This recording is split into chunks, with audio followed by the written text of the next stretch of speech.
Bonjour à tous, c'est Jo, j'espère que vous allez bien. Aujourd'hui, comme vous le voyez, il fait un peu frais, on est au royaume de la Reine des Neiges. Celui qui est derrière moi est plutôt bien équipé et moi aussi. Il fait à alentours de moins 10, moins 15 degrés.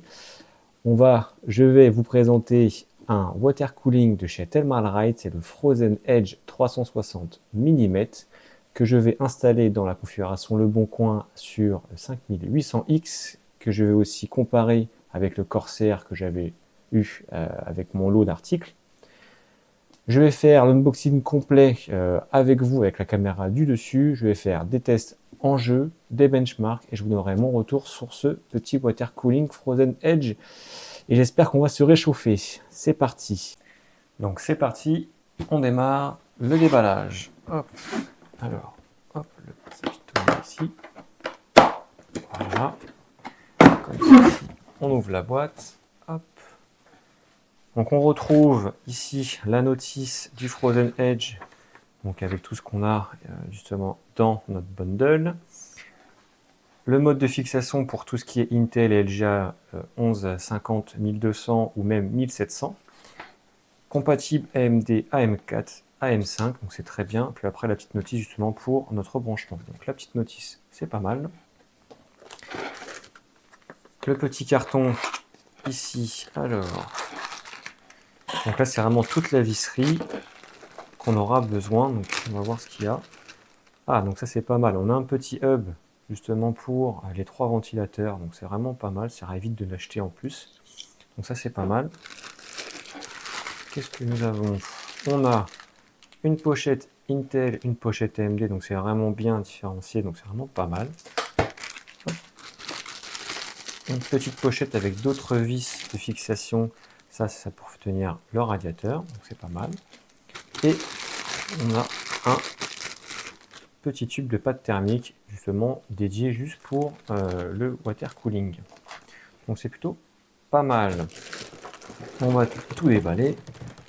Hop. Voilà. Voilà, comme ceci. Donc, hop, on va commencer par la pompe. Donc la pompe. Bon, la pompe, elle est un petit peu balèze quand même en termes de hauteur, hein, je trouve. Comparé à certaines, on est sur du 5,5 cm. Je trouve que c'est un peu haut, mais bon, ça va pas être trop gênant. Donc là, on peut voir qu'il y a un petit liseré ici. Je pense que ça va être le liseré RGB. Ok, les fixations, un connecteur. Ok, donc connectique ici pour le RGB et le connectique ici classique hein, pour l'IO pompe. Ok, c'est classique. Je crois qu'on peut mettre d'autres ventilateurs peut-être. Ah oui, on peut faire une chaîne, donc c'est aussi plutôt bien poncé. Si on a des ventilateurs RGB, ça peut être pas mal.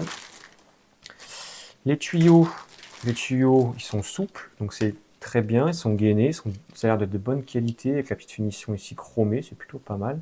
Ce qui est bien, c'est que là, on peut voir 3 attaches sur les câbles de water cooling. Ça évite que nos câbles pendouillent dans tous les sens, donc ça, c'est vraiment pas mal. C'est un petit plus encore.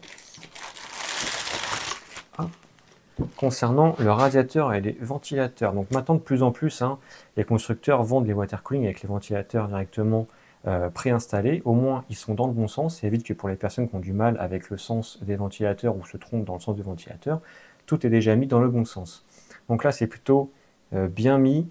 Les câbles sont du même côté, donc c'est vraiment pas mal. C'est pas si épais que ça. Je m'attendais à quelque chose de plus épais, mais non, c'est pas épais, ça fait 5,3 cm, donc c'est pas épais du tout, c'est plutôt pas mal. La qualité a l'air vraiment pas mal, au rendez-vous. Le look des ventilateurs avec la petite partie dorée ici, j'aime vraiment pas mal. J'aime vraiment bien plutôt. Donc c'est plutôt sympa. Moi, ce que je vous propose, je vais l'installer dans le boîtier sur le 5800X et je reviens vers vous quand j'aurai fait tous mes tests. A tout de suite. Et voilà, on se retrouve environ 1 heure à 2 heures après l'unboxing complet du water cooling. Donc l'installation avec le manuel, la visserie qui est bien détaillée, aucun problème. C'est vraiment très simple d'utilisation et de montage. Je n'ai pas utilisé le petit hub pour les 3 ventilateurs parce que dans mon Corsair 4000D, moi je l'avais déjà un installé, mais bon, l'un ou l'autre, il n'y a vraiment aucun souci. Donc dans le 4000D, comme vous pouvez le voir, moi je l'ai mis en façade parce qu'on ne peut le mettre que ici.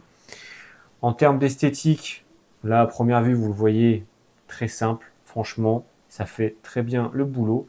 Donc je l'ai comparé au H110 de chez Corsair que j'avais juste avant. J'ai effectué les mêmes tests et les mêmes jeux avec les mêmes réglages juste avant. Donc pour le Corsair, sur Cinebench, j'étais à 66 degrés et en jeu, j'étais à 58-60 degrés. Avec le Thermalright, exactement pareil, je suis à 46 degrés en bench. Et en jeu, je suis à 40 voire 42 degrés. Donc agréablement surpris pour le refroidissement de ce water cooling. Donc vous allez me dire, on compare un 360 mm et un 240 mm.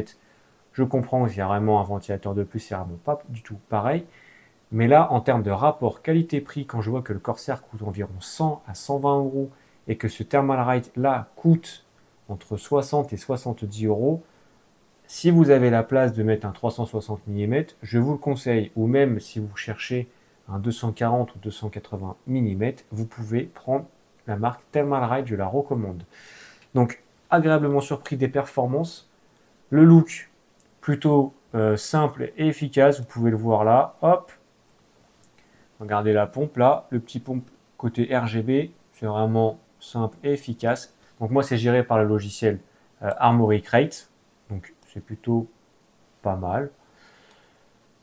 En termes de coup dur de câble avec les petits passe-câbles et tout ça, ça fait aussi bien le boulot. Ça permet que les câbles soient vraiment bien ensemble et pas éparpillés dans tous les sens. Donc voilà. Si vous recherchez un water cooling, que ce soit de 360 mm, 240, 280 mm, moi je vous recommande le Thermalright Frozen Edge. Donc là, c'est la version classique avec juste le petit liseré RGB sur la pompe, mais il existe aussi la version RGB totale avec les ventilateurs. Donc il faudra rajouter quelques euros de plus. Donc voilà, j'espère que ce petit unboxing dans le froid, mais bon, c'est réchauffé juste après, vous aura plu et que ce petit produit pourra vous plaire et pourra arriver dans vos configurations prochaines. N'hésitez pas à vous abonner et moi je vous dis à la prochaine. Ciao, bye!